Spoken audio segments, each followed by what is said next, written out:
Maxime, un trentenaire un peu paresseux et fauché, est submergé d'excitation quand il trouve une superbe colocation à Paris pour un prix ridicule. Sans réfléchir à deux fois, il accepte l'offre. L'appartement, niché au cœur du quartier historique, est spacieux et rempli de charme avec ses moulures d'époque et parquets anciens. Mais Maxime n'est pas au bout de ses surprises. Dès sa première nuit, des bruits étranges résonnent. Les radiateurs claquent sans raison, des courants d'air glacial parcourent les pièces, et surtout, les rires inquiétants résonnent dans les murs.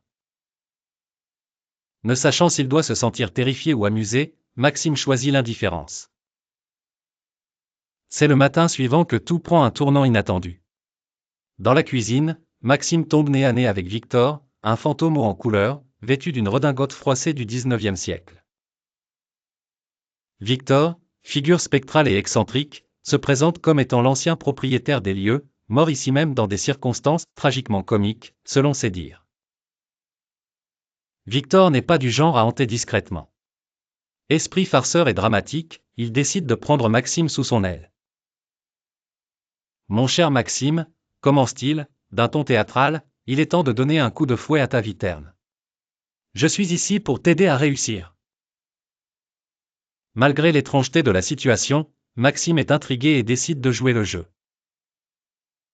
Victor s'immisce dans la vie quotidienne de Maxime, offrant des conseils souvent absurdes mais parfois étrangement perspicaces. Animé d'une volonté de transmettre son savoir d'un autre siècle, Victor initie Maxime à l'art du théâtre, le poussant à auditionner pour des pièces locales.